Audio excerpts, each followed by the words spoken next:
Welcome back into Talking Fitch. We're joined today for the Better Business Bureau here in Wisconsin is our friend Tiffany Schultz. Tiffany, what do you know about asphalt paving?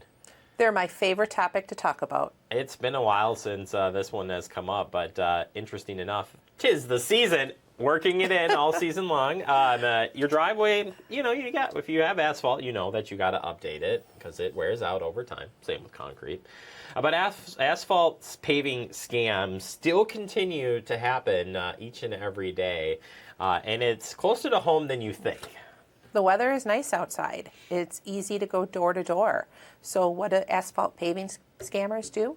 They claim that they're doing work down the road for your neighbor, and they can offer you a great deal. They're in the neighborhood, they have some leftover materials, and all you have to do is pay them up front, and they'll be back tomorrow to do the work.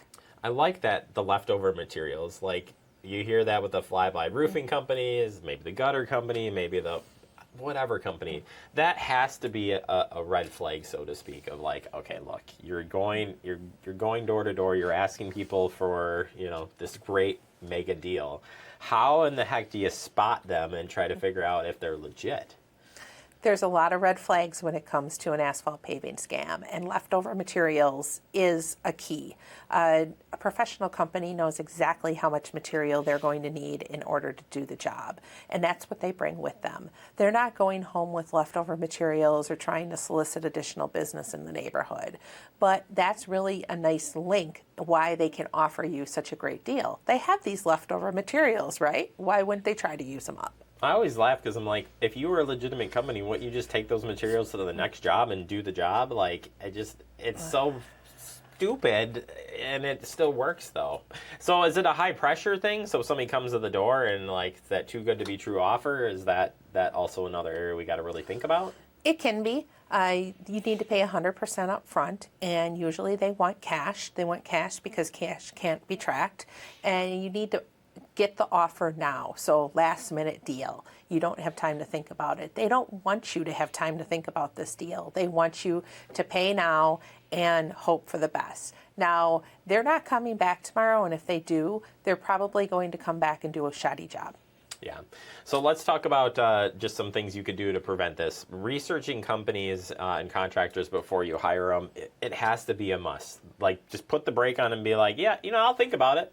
Leave me your information, maybe give me a quote, but really doing the research on those companies probably is going to save you some hassle. If you have a project like this, you know your driveway needs to be repaved, right?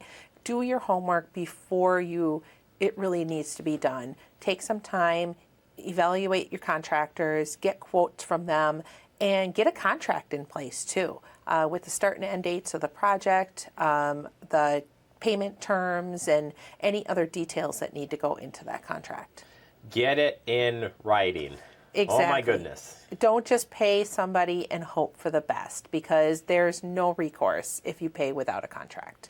Yeah, I would never do without. And I like getting the bids, because you'd actually be surprised. Like, actually doing some of that homework, you might get some pretty large differences. That could be an indicator too, like, what's going on here? Why are you so cheap? And when you really might get things that are triple the cost, from the low end to the high end, and you really need to question those. Why is the price triple what the lower price is? Is it because the contractor wasn't the job?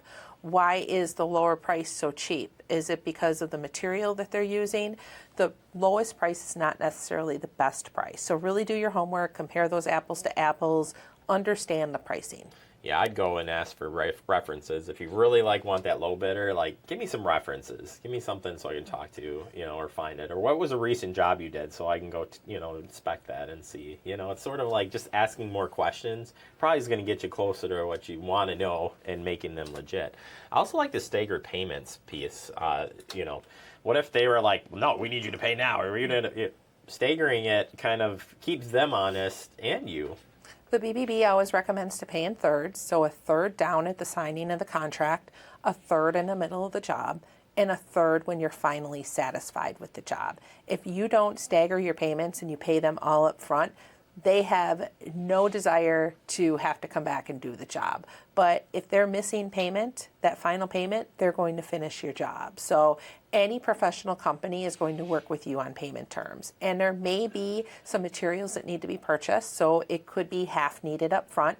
But just work with the contractor. And if they're vague or if they don't want to, maybe it's time to work with somebody else. I was going to say, I think that if they're like, this is how we always do it type of thing, you could argue, well, maybe, but I'm not comfortable with that. So, take it for what it is. You can always walk away, right? Absolutely, as long as you don't sign that contract first. Don't say, yeah, that's true.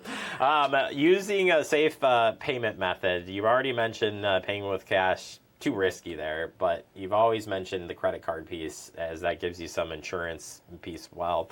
But ultimately, again, you want to ensure that the job gets done. So, A, splitting it up, but B, using that extra security with a credit card. It's just like an extra barrier of protection.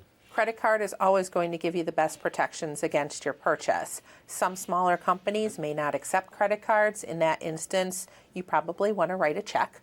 But if you pay with a wire transfer, if you pay with a peer-to-peer app like Venmo, your money is gone. So you really want to protect yourself, especially with a purchase like that. Yeah. And then report it. I cannot stress it enough. It still surprises me that there are these scammers happening, but they're still happening. And people need to report it to stop it from happening. And these are like local. Like I started off by saying, they're in the area. They're already here. Don't think that somebody else has reported it. The more reports we get from our scam tracker tool, the more of an issue it becomes and the more opportunity that we have to get it out there in the consumers. If you see somebody going door to door and they're selling services like this, they don't have a seller's permit, it's okay to pick up the phone and talk to the police so that they can check it out and identify what needs to be done and direct them to the municipality to get that seller's permit. Yeah, it's all great information, and if you haven't already, you've got a lot of great resources out there to help spot scams like this and others, and for signing contracts, working with contractors. It's all out there. I bet you there's a place. BBB.org. There it is. Thank you so much, Tiffany. Appreciate it as Thanks always. for having me.